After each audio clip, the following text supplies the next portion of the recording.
The greatest marketing coup of the 20th century. This dubious title has some pretty powerful contenders. You may make the case that selling little paper tubes filled with tobacco and convincing people to put that on fire and inhale the smoke to poison themselves and die is an incredible marketing feat. Similarly, putting feces in a bottle and making them carbonated and selling them as one of the most recognizable brands in the world, Coca-Cola, right? Masses. Some pretty serious contenders. So how can something so innocuous or benign, if you will, as Scotch whiskey doesn't sound like a big marketing deal, right? So here I'm talking more about quality rather than quantity. Of course, selling crap to the masses, it's not easy, but it's still we're talking about low level marketing for masses, something that's low priced like cigarettes and Coca-Cola. But on a higher level, on a more important level, to pull something off like the almost invisible, not invisible, but not perceived, not consciously perceived, almost a revolution in the spirits and whiskey business. In my opinion, absolutely qualifies for the biggest, if not highest, but marketing coup in the 20th century. Spirits or booze, of course, was known to mankind pretty much from the beginning of civilization. Wine is definitely known to have existed in all ancient civilizations, and then of course that's a process of fermenting, and all different kinds of beer have been known since probably since antiquity. The Greeks and the Romans already had some sort of beer, which is the process of brewing, and later on the process of distilling was discovered. Now, what is distillation? It's a relatively simple process. It consists of producing alcohol by the fermentation method. Something is being made to ferment, and that can be pretty much anything of organic origin. We know that prisons are famous, at least in lore, to engage in moonshining, and so did private individuals during prohibition. You can make it from with anything from orange peels and banana peels and somehow ferment them and produce alcohol. So the process is mixing something of organic nature, letting it essentially rot, and in order to enhance or induce the process, yeast and sugar can be added, and it's being mixed with warm water, heated up in a certain fashion until it starts bubbling, and then alcohol is being produced. Now, separating the alcohol from the water entails what's called distillation, and that consists of heating up the water to the boiling point of alcohol, which boils, or in other words, evaporates at a much lower temperature than water. Alcohol boils at roughly 160, more precisely 158 degrees Fahrenheit, which translates to 70 centigrade. And we know that water boils at 212 Fahrenheit, which translates to 100 Celsius. Now, if you have water and alcohol mixed, you want to heat up the mixture to just a little over 70 Celsius or 158 Fahrenheit, and then the alcohol starts evaporating, and then there is a cold metallic surface. The vapors hit the surface, there is condensation, the surface is a little bit tilted, and then that liquid is drained into another receptacle, another vessel. In case of Scotch whiskey, that would be called a cask, which is a huge barrel. Or maybe it doesn't go directly in the cask, maybe there's some other collection vat. It doesn't matter. So there you go. This is distilling in a nutshell, and this is how all Scotch whiskey distilleries work to this day. Of course, this is a simplified, shortened description of the process, but that's the main idea. Now, Scotch whiskey is a regulated substance. That means that many countries have certain things that are a matter of national pride, if you will, somehow represent the people, and so they restrict the production of these products, and there are certain regulations and requirements. So, for example, in Germany, beer has to be produced in a certain way in order to qualify for the label beer. So you can't just spit in a bottle and put beer on it, like in other countries you might. Or marzipan, same thing in Germany. If someone in Germany wants to produce a candy and be able to sell it as marzipan, they have to adhere to certain regulations. There has to be a certain amount of almonds and a certain amount of sugar and some other regulations, probably the provenance of the sugar and the percentage of God only knows what, the bitter almonds to sweet almonds and so on and so forth. You're probably not allowed to use apricot kernels, which is very common in mixing into almond paste, where it's not regulated. So you may make whatever candy you want, but you cannot sell it as marzipan in Germany. So you need to get a permission. So if you buy a bottle of Scotch whiskey, you may see on it written somewhere by appointment to Her Majesty the Queen. That's what it means. So what are the requirements for Scotch whiskey? It has to be made in Scotland, so that's a regional requirement. It must be, the entire process has to be made in Scotland, including the bottling. Once the liquid is in a bottle, you can export it with the label Scotch whiskey on it. The second requirement is that it has to be aged for 3 years. So when the distillation process is finished, like I said, when the alcohol, it's almost pure alcohol, very high percentage, 90+% alcohol, is separated from the water. They put it in big casks, and the casks are being put to sleep for at least 3 years. And then there is another designation. There are two kinds of Scotch whiskey, and this is what most people miss or not truly aware of. The two kinds are malt whiskey, and the second kind is grain whiskey. Malt whiskey must be made of 100% barley. So they harvest the barley, or they buy the barley, and then they do with something. They roast it a little bit to a certain degree, and then mix it with the water. And if it's made with 100% barley, then it qualifies for the label malt whiskey, not yet single malt. I'm gonna mention that a little bit later. And the second kind is grain whiskey. Grain whiskey also has to have a certain percentage of barley, but it's not 100%. I forgot what exactly the percentage. It's got to be around 30%, maybe 50%. Maybe I'm forgetting, maybe just 20. But I think it's got to be around 30% barley, and then the other remainder, 70 or 50%, can be made of. There's a list of grains, and I think it has to be 2 from the list of 3. It doesn't matter. The bottom line is it's not just barley. It's barley, and I think the other grains can be wheat and rye and oats and corn maybe. So that's grain whiskey. In practical terms, what is the difference? The malt whiskey has a stronger character, but it's also more rough. So it has some undesirable side flavors in it, but it has a bold character.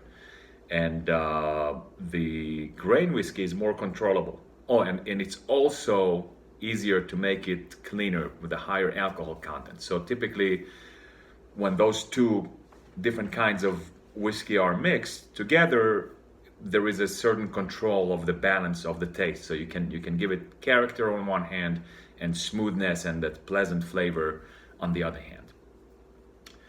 And for many, many years, whiskey, as I just described, meaning the mixture of malt whiskey with grain whiskey, was the beverage of choice of the better than thou people, the aristocrats, the gentry, the bourgeoisie, well-to-do people, rich people. And this goes back a couple hundred years. Before that, there was only malt whiskey, and there was the drink of drunks. And when the malt and grain whiskeys are blended, that is called a blended whiskey, a blended Scotch whiskey. So those whiskies typically come from different distilleries. Most distilleries do exclusively either one of the two kinds.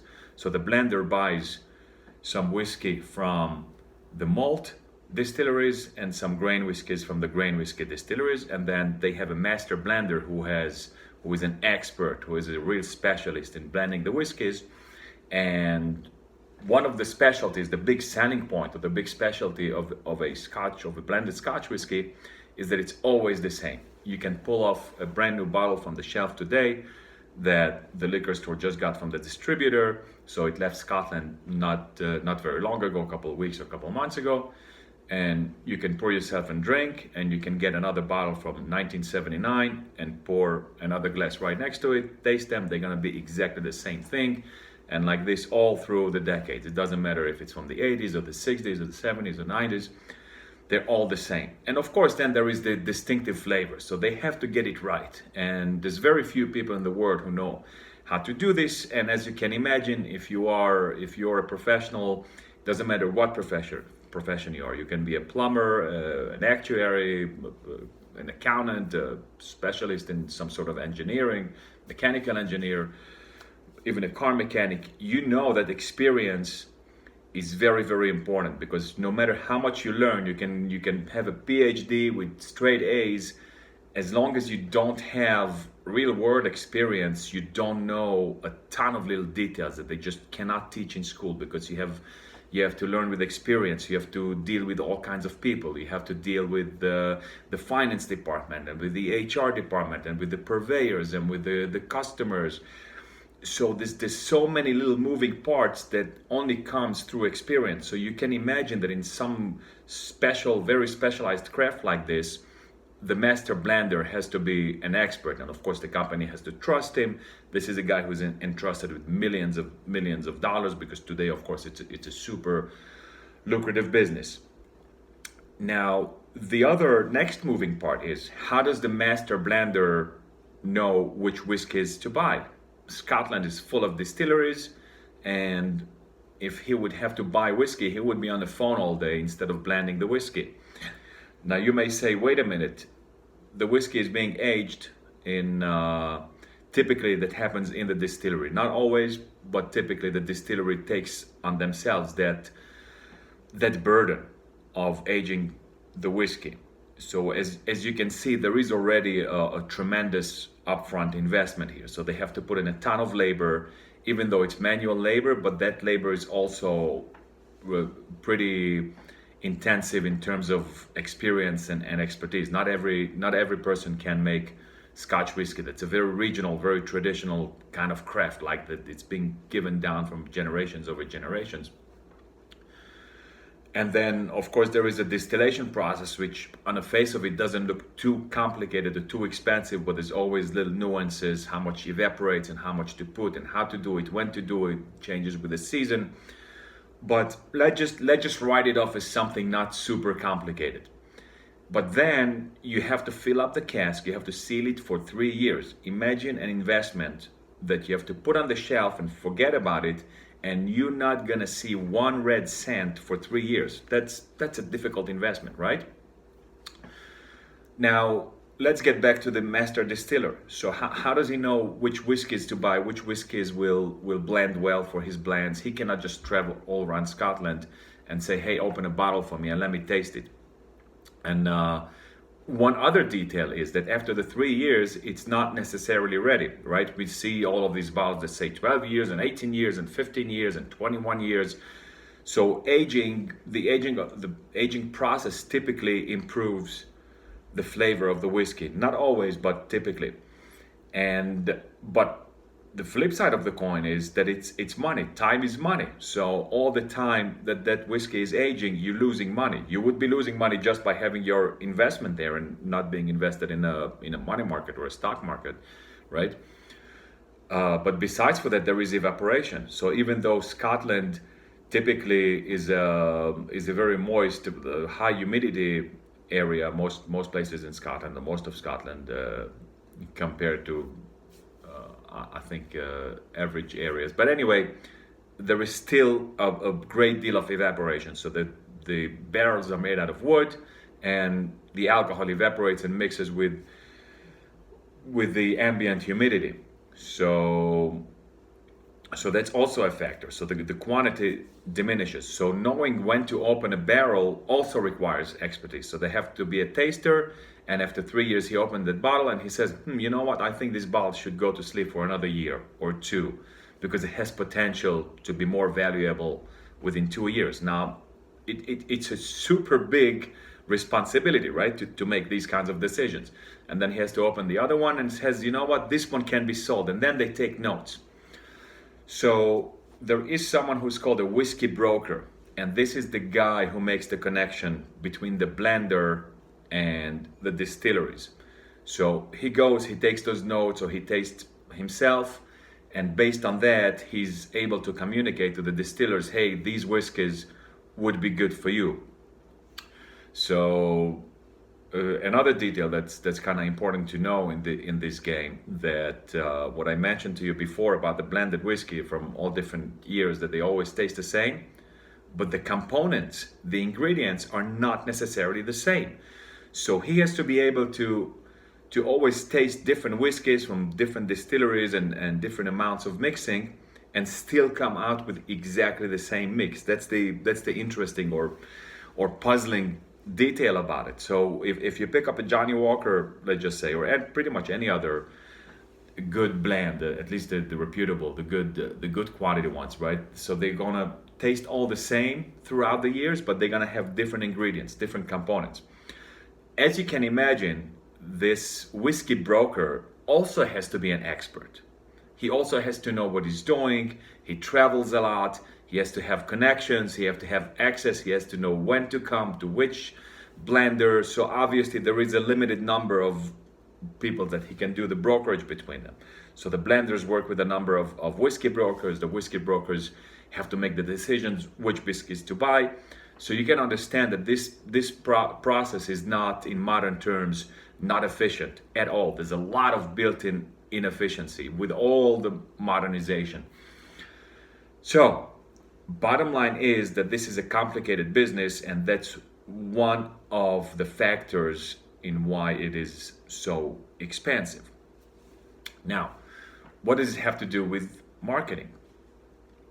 Well, as you can imagine, very often the distilleries are stuck with a lot of stock on their hands. So, of course, supply chain and demand planning are notions that obviously 100 years ago were foreign to everybody, but in this corner of the world, in this business, they came late, and it's very, very difficult to plan adequately. Obviously, today the industry has already changed and improved and evolved, so they do have some sense, but inherently there is a lot of stock that's being installed and is just being stored there.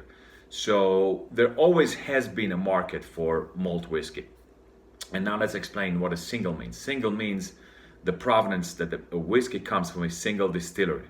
So if this came from distillery X, Y, or Z, if it came from Brookleddy or Glenlivet or Glenfiddich, these are some of the famous ones, then it's actually the name of the distillery. And it's a single malt. It's a malt that comes from a specific distillery. Now, the bottle doesn't necessarily have to have the distillery's name on it. It can be its own brand. That's called an independent bottlers. They are smaller, much smaller companies, and they're few and far in between, but they're still thriving now because of the renewed interest in malt whiskeys, and specifically single malts in the past couple of decades. So there was, for example, Murray McDavid. Murray McDavid may buy a single malt from a large number of different distilleries and then bottle them. So it's gonna say Murray McDavid in big bold letters, and underneath it's gonna say that this whiskey is a single malt coming from the distillery of Glenmorangie or Lagavulin or Islay, or you name it. I meant to say Lafroy. Sorry, Islay is a region. It's an island. So single malt means that it's, number one, whiskey only from barley, and number two, that it's coming from a single distillery. Now, grain whiskey is not typically bottled. Almost none of it is sold in a bottle. Of course, there are some exceptions, and the same rule applies. If it's a a grain whiskey coming from different distilleries that has been blended, then it's a vatted grain whiskey. And if it comes just from one single distillery, it's a single grain. You don't find this in your typical liquor store, definitely not in a grocery store, because it's kind of like a specialty. But if you go in a specialty retailer, you can find it. And also with malt whiskeys, sometimes malts from different distilleries are blended. It's a little bit less common, but that's called a vatted malt. You don't see it also that much, but the bigger, nicer liquor stores may carry a couple bottles of it. So why do we even talk? Aren't we talking about marketing today? Yes, but it's important to understand the industry.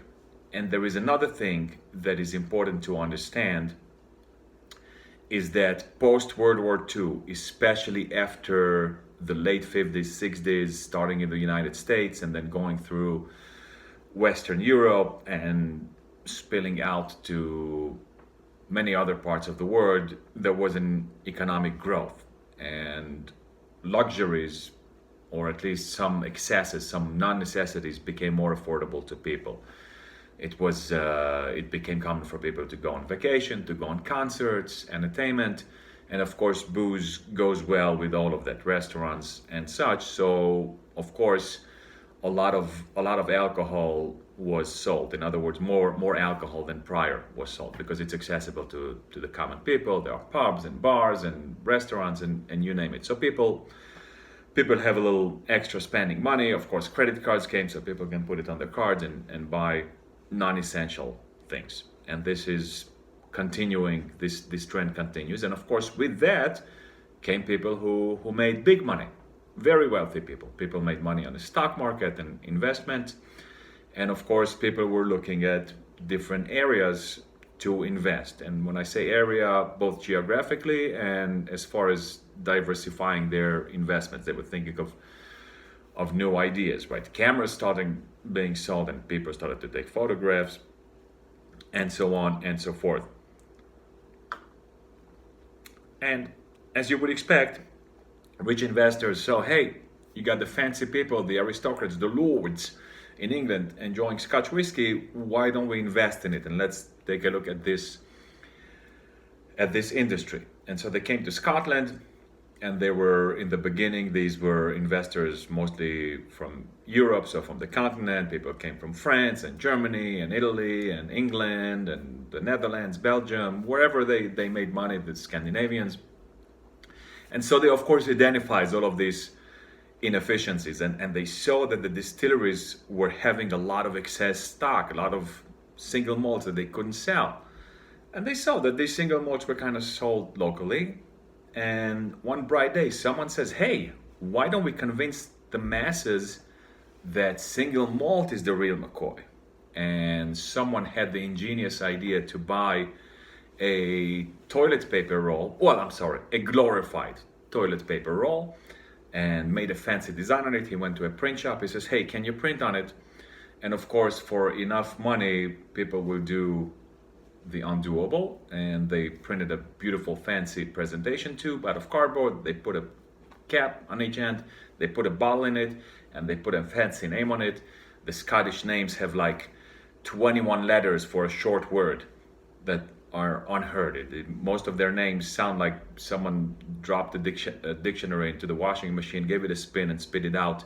So you have a word like Bruichladdich that's like 21 letters in it. This Bruccichlabd, whatever, triple D.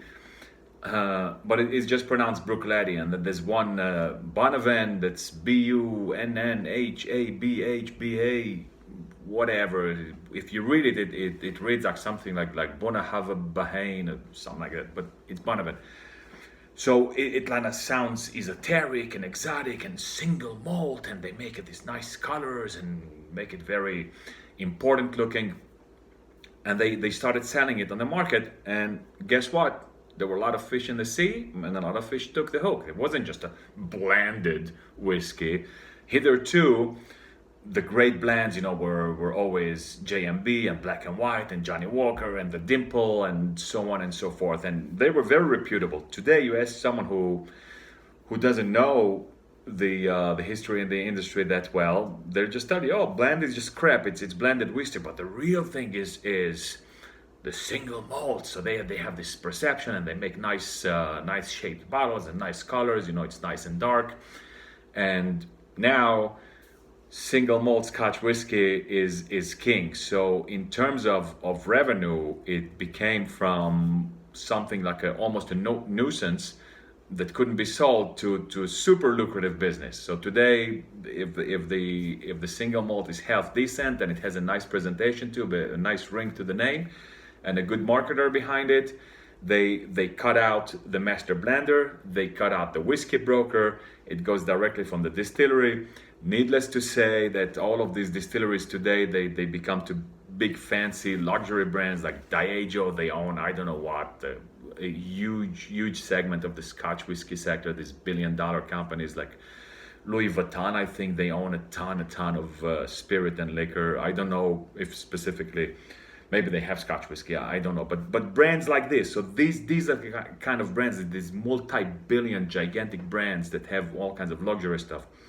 These own the distilleries. So the poor distillers who've been doing it for generations are still slaving away for a huge brand, but at least they are able to sell their single malt Scotch whiskey. If you go to the liquor store, you're going to see that a normal in the United States, they are being sold in 750cc bottles. A 750 bottle of Johnny Walker Black Label will typically run you $40. That's kind of I think the most average price. Obviously, you go to big stores or big cities like New York City, Los Angeles, you probably get it for less.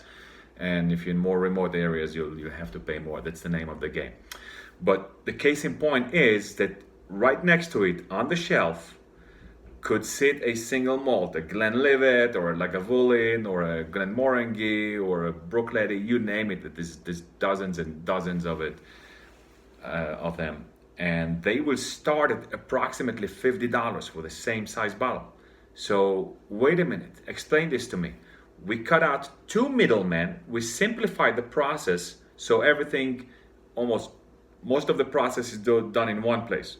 It's being distilled in one place, aged in the same place, and then bottled usually somewhere else. Some distilleries have their own bottling hall, but it's typically being bottled somewhere else. But it's a way shorter, well, not really shorter, but a way more efficient and simpler process than a blended Scotch, and yet you pay exponentially more. So the cheaper single malts start a big step above where the better blends end. So Black Label is considered like a little bit of a better blended Scotch.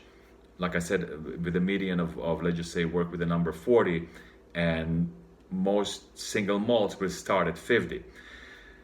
Right, and the Black Label is also 12 years old. So the youngest whiskey in the blend in the Johnny Walker Black Label has to be at least 12 years old. So it might even have older whiskeys, but the one that goes on the label is always the youngest whiskey. And a comparable, even a younger, 8 or 10-year-old single malt Scotch whiskey can easily reach $50, $60, $80, $100. Not a big deal.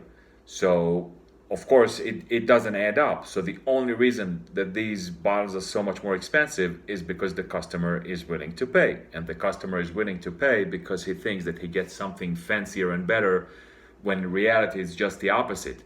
Single malt Scotch whiskey is just a component in a good blend. It's almost, well, not exactly, but almost, if I told you, or someone came out with a big marketing idea telling, hey, why are you buying this ugly white bread, this ugly Italian bread, or this, I don't know what, this bread with onions and cheese and garlic from the supermarket, the bakery, that's not good. I'm gonna sell you pure fine flour that's made out of 100% organic barley, and just eat the flour with a spoon. It's good for you. It's delicious. It's way better than a blended flour with water and yeast and salt and sugar. That's not good. I'll give you pure. It's almost at the same level. Well, not exactly. So single malt is still a drink that's good to drink on its own, but that's the long and the short of the story, and that ladies and gentlemen, in my opinion, is the greatest marketing coup in the 20th century. But if you have a different idea, why don't you tell me about it in the comments? And until the next time, drink on and on and on and on.